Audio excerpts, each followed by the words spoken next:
A routine flight carrying 137 people vanished mid-air without a single distress signal, debris, or trace. Years of searching led nowhere, until a 19-year-old girl suddenly reappeared, alive, unchanged, and alone, claiming she remembers everything. But what she described next changed everything, and raised one terrifying question no one can answer. What if a plane carrying 137 people didn't crash, didn't land, but simply vanished mid-air, erased without a trace? No distress call, no wreckage, no bodies, just silence. 4 years, investigators searched the skies, oceans, and forgotten corners of the United States, chasing a mystery that refused to leave a single clue behind. Families grieved without answers. Experts argued. The world moved on. Until it didn't. Because 5 years later, she came back.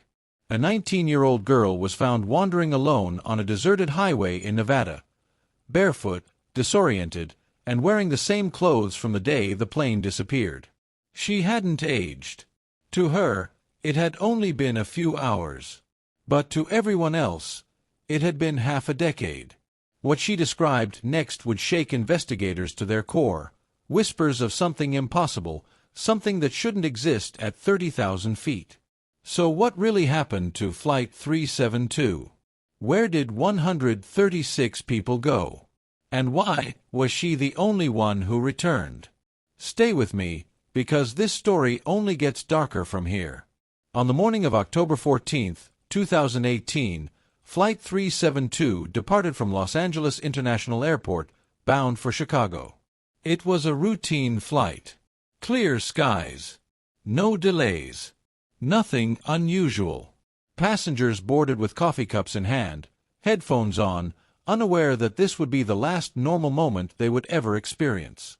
Among them was 19-year-old Emily Carter, a college freshman returning home after visiting friends in California. The plane took off at exactly 9:42 a.m. At 10:13 a.m., the aircraft reached cruising altitude, 30,000 feet. Air traffic control exchanged a final routine communication with the pilot. Everything sounded normal. Then, at 10:17 a.m., the signal disappeared. Not weakened. Not distorted. Gone. Radar showed nothing. Communication cut instantly. There was no distress call, no warning, no sign of mechanical failure. It was as if the plane had been erased from existence. Within minutes, emergency protocols were activated. Search and rescue teams were deployed across multiple states. Satellites scanned the terrain. Authorities feared the worst, but found nothing. No debris. No crash site. No bodies. Just empty sky. And 137 people who had seemingly vanished into thin air. Within hours of Flight 372's disappearance, the United States launched one of the largest search operations in aviation history. Military aircraft scanned the skies. Ground teams combed through forests, deserts, and mountains stretching from California to the Midwest. The last known radar position placed the plane somewhere over Nevada, but even that data felt uncertain, like a fading echo. Days turned into weeks. Hope turned into frustration. Search crews expected something, anything. A fragment of metal. A piece of luggage. Even a faint distress signal trapped beneath wreckage. But there was nothing. Not a single trace. Families gathered at airports, clinging to updates that never came.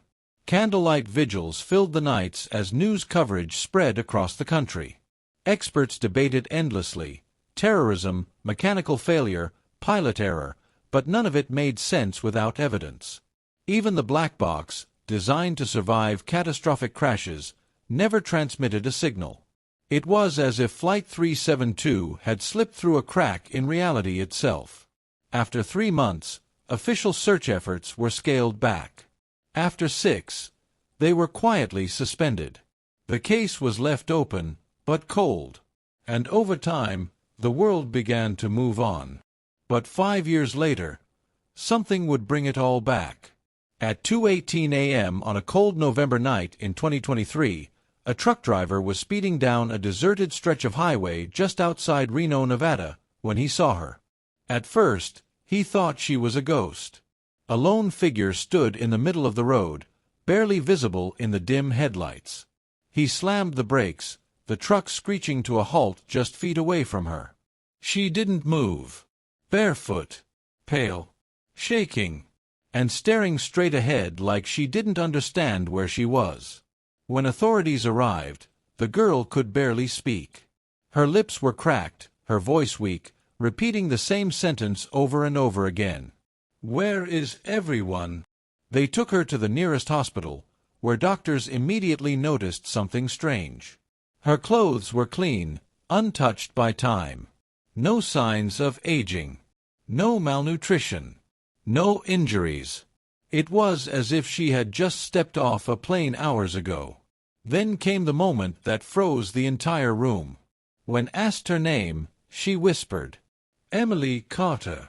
The same Emily Carter listed among the 137 passengers who vanished 5 years earlier. News of Emily Carter's return spread fast, faster than anyone expected. Within hours, federal agents, aviation experts, and investigators arrived at the hospital in Reno. The girl they had searched for 5 years ago was sitting upright in a hospital bed, confused, but alive. And unchanged. Emily insisted it was still October 14, 2018. To her, the flight had taken off just hours ago. She remembered boarding in Los Angeles, fastening her seatbelt, even the exact moment the plane reached cruising altitude. Everything after that became unclear. When investigators pressed her, she described a sudden silence inside the cabin. Not panic. Not chaos. Silence. She said the plane lights flickered once. Then everything felt wrong. The air turned heavy, like breathing through water. Passengers began looking around, sensing something they couldn't explain. Then came the part that made seasoned investigators uneasy. Emily claimed that when she looked out the window, the sky wasn't there anymore. No clouds. No stars. Just darkness. Endless, unnatural darkness. And then, she said, people began to disappear. Not all at once. One by one. At first, Emily thought it was her imagination. A man sitting 2 rows ahead simply wasn't there anymore. No movement. No sound. No struggle. 1 second, he was adjusting his seatbelt. The next, his seat was empty. People began to notice. A woman screamed. Someone called for a flight attendant. Panic started to ripple through the cabin, but it felt muted, like the sound itself was being swallowed. Emily described it as watching reality glitch. Passengers vanished without warning, leaving behind everything: phones, bags, even half-finished conversations. A mother reached for her child, and her hands closed around nothing. The child was gone. No flash. No noise. Just absence. Flight attendants rushed down the aisle, trying to calm everyone, but even they couldn't hide the fear in their eyes. One of them disappeared mid-step, her body flickering like a broken image before fading completely. Emily said that's when she realized something terrifying. This wasn't random. Whatever was happening was moving. Slowly. Deliberately. Row by row. Getting closer.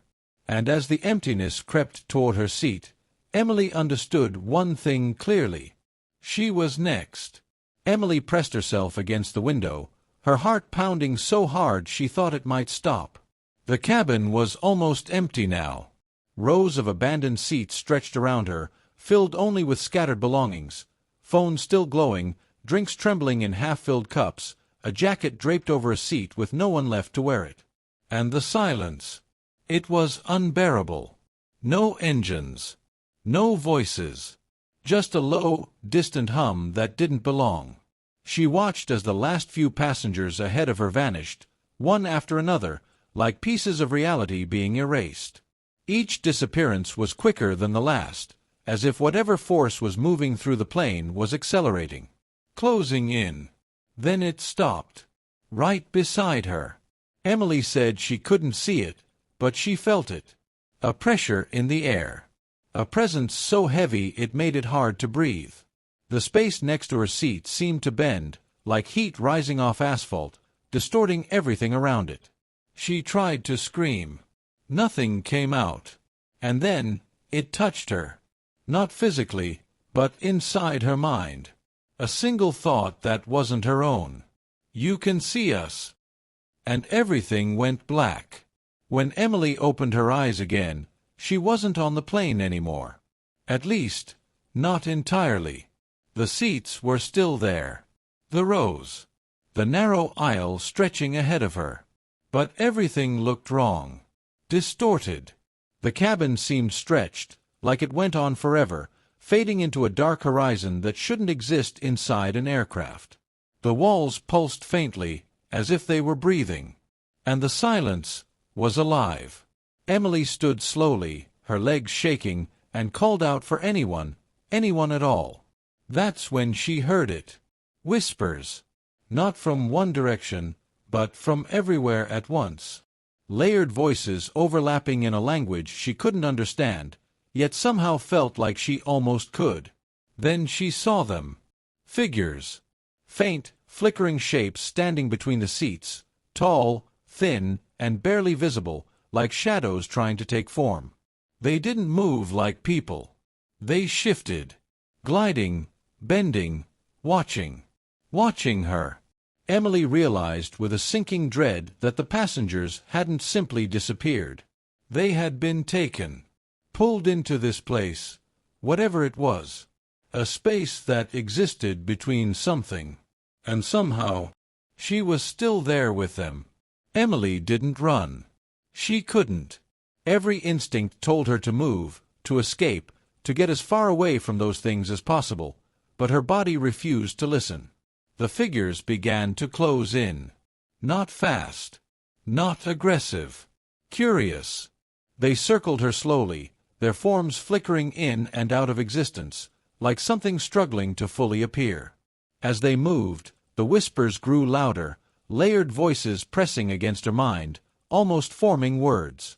Almost. Then, through the shifting shapes, she saw something else. People. Or what used to be people.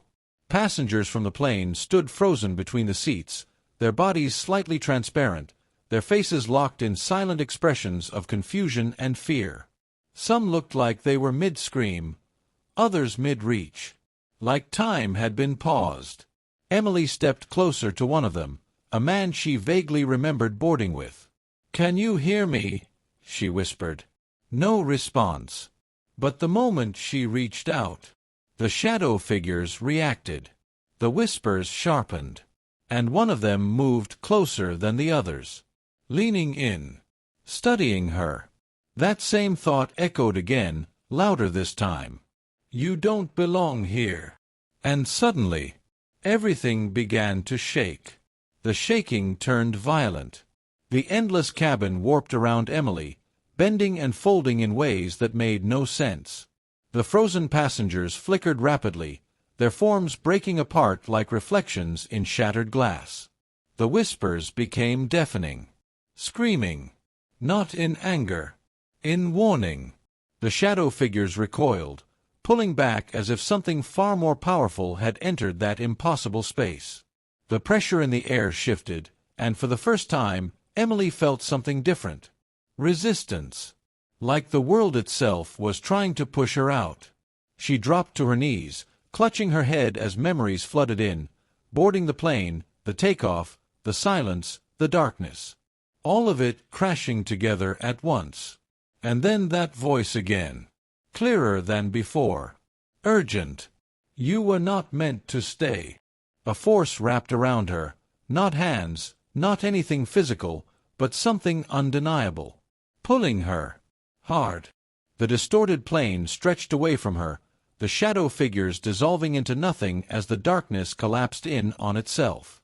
Emily tried to scream. And this time she could. Her eyes snapped open. Cold air filled her lungs.